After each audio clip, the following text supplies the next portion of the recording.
তো UEFA champions league 2024-25 league ফেজে draw হয়েছে আজকে। তো সেটা নিয়ে পরে কথা বলি, আগে আপনাদের ইউএফএ চ্যাম্পিয়ন্স লিগের এইবারের ফরম্যাট বুঝিয়ে দেই, তারপর ড্র নিয়ে কথা বলা যাক। তো প্রতিবার যেমন 32টা টিম নিয়ে গ্রুপ স্টেজ হতো, এটা চেঞ্জ করা হয়েছে।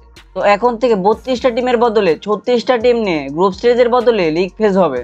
তো লিগ ফেজে 36টা টিমকে 4টা পটে ডিভাইড করা হয়েছে এবং প্রত্যেক পটে 9টা করে টিম রয়েছে এবং প্রত্যেক টিমের ইন্ডিভিজুয়াল ফিক্সচার ড্র করা হয়েছে।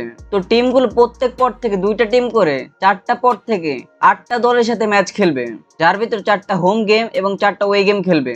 এবং ম্যাচগুলো শেষ হবার পর 1 থেকে 8 র্যাঙ্কিং এ থাকা 8টা দল ডিরেক্ট রাউন্ড অফ 16 যাবে এবং 9 থেকে 24 র্যাঙ্কিং এ থাকা দলগুলোর ভেতর প্লে অফস ম্যাচ হবে এবং এখান থেকে আরো 8টা দল নিয়ে টোটাল 16টা দল নিয়ে রাউন্ড অফ 16 ম্যাচ হবে এবং বাকি দলগুলো এলিমিনেট হয়ে যাবে। তো লিগ ফেজের ড্র গুলো দেখে নেওয়া যাক।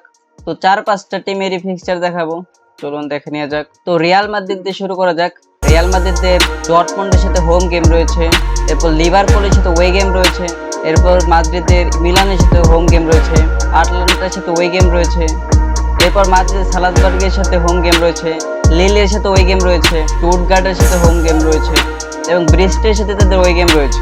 এরপর ম্যান সিটিতে দেখে নেওয়া যাক। ইন্টার মিলানের সাথে তাদের হোম গেম রয়েছে, প্যারিসের সাথে তাদের ওয়ে গেম রয়েছে, ক্লাব ব্রুজের সাথে হোম গেম রয়েছে, ইউভেন্টাসের সাথে ওয়ে গেম রয়েছে, ফেইনর্ডের সাথে হোম গেম রয়েছে, স্পোর্টিং সিপির সাথে ওয়ে গেম রয়েছে, স্পার্টার সাথে ম্যান সিটির হোম গেম রয়েছে এবং বার্তি সেলভার সাথে তাদের ওয়ে গেম রয়েছে। এরপর বায়ার্ন মিউনিখেরটা দেখে নিয়ে যাক। তো বায়ার্নের ম্যাচ হচ্ছে প্যারিসের সাথে হোমে, বার্সার সাথে ওয়ে, বেনফিকার সাথে তাদের হোমে ম্যাচ আছে, শাখতারের সাথে তাদের ওয়ে ম্যাচ আছে, ডিনামোর সাথে হোমে, ফেইনর্ডের সাথে তাদের ওয়ে গেম রয়েছে, এবার বার্তি সেলভার সাথে তাদের হোমে ম্যাচ রয়েছে এবং অ্যাস্টন ভিলার সাথে ওয়ে ম্যাচ রয়েছে। এরপর প্যারিসের ম্যাচ রয়েছে।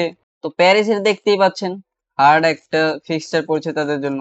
শুরুতে ম্যান সিটির সাথে হোমে, বায়ার্ন মিউনিখের সাথে তাদের ওয়ে গেম, অ্যাথলেটিকোর সাথে হোমে, আর্সেনালের সাথে ওয়ে, পিএসবির সাথে হোমে ম্যাচ, সালজবার্গের সাথে ওয়ে ম্যাচ এবং জিরোনার সাথে হোমে ম্যাচ, স্টুটগার্টের সাথে তাদের ওয়ে ম্যাচ রয়েছে। তো এরপর লিভারপুলের ম্যাচ দেখতেই পাচ্ছেন, রিয়াল মাদ্রিদের সাথে হোম ম্যাচ, লিলের সাথে হোম ম্যাচ, লাইপজিগ এবং পিএসবির সাথে ওয়ে ম্যাচ, লেভারকুসেন এবং বোলোগনার সাথে হোম ম্যাচ এবং মিলান এবং জিরোনার সাথে তাদের ওয়ে ম্যাচ রয়েছে। তো এরপর ইন্টার মিলানটা দেখতেই পাচ্ছেন, লাইপজিগ এবং সার্বিনার সাথে তাদের হোম ম্যাচ রয়েছে, সিটি এবং ইয়াং বয়েজের সাথে ওয়ে ম্যাচ রয়েছে, আর্সেনাল এবং মোনাকোর সাথে হোম গেম রয়েছে, লিভারকুসেন এবং স্পার্টার সাথে তাদের ওয়ে গেম রয়েছে। এবার ডর্টমুন্ড এটা দেখতে পাচ্ছেন আগের বার ফাইনালিস্ট, বার্সার সেল্টিকের সাথে তাদের হোম ম্যাচ রয়েছে, রিয়াল এবং ডিনামোর সাথে ওয়ে গেম রয়েছে, শাখতার এবং স্ট্রোমগেজের সাথে তাদের হোম ম্যাচ রয়েছে, ব্রুজ এবং বোলোগনার সাথে ওয়ে গেম রয়েছে। এবার বার্সারটা দেখে নেওয়া যাক।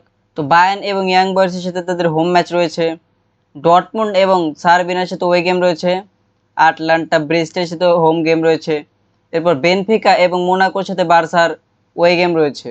তো অ্যাথলেটিকোর হোমে ম্যাচ রয়েছে লাইপজিগ, লিল, লেভারকুসেন এবং বার্তিস সিলভার সাথে এবং ওয়েতে রয়েছে প্যারিস, সালাসবার্গ, বেনফিকা এবং স্পার্টার সাথে। তো আর্সেনালের ম্যাচ রয়েছে প্যারিস এবং ডেনামোর সাথে হোমে, ইন্টার এবং স্পোর্টিং এর সাথে ওয়ে, শাখতার এবং মোনাকোর সাথে হোমে রয়েছে এবং আটলান্টা এবং জিরোনার সাথে তাদের ওয়ে গেম রয়েছে এবং অন্য টিমগুলোর দেখতেই পাচ্ছেন। তো ফিক্সচার মোটামুটি ভালোই পড়েছে এবং এটার মধ্যে সব থেকে হার্ড ফিক্সচার আমি বলবো যে প্যারিসের জন্য সব থেকে হার্ড একটা ফিক্সচার পড়েছে, কারণ প্রথম 4টা টিম একদম হার্ড হয়ে গেছে তাদের জন্য, man city, Bayern Munich, Atletico, Arsenal. তো দেখা যাক প্যারিস কেমন করতে পারে। তো আপনি কোন টিমকে সাপোর্ট করছেন সেটা অবশ্যই কমেন্ট বক্সে জানাবেন এবং কোন 8টা টিম প্রথমে কোয়ালিফাই করবে সেটা অবশ্যই কমেন্ট বক্সে জানিয়ে দেবেন। তো এবার যেহেতু টিম এবং ফিক্সচার একটু চেঞ্জ হয়েছে, তো দেখা যাক ম্যাচগুলো কেমন ভাবে হয় এবং দলগুলো কেমন ভাবে পারফর্ম করতে পারে চ্যাম্পিয়ন্স লিগে।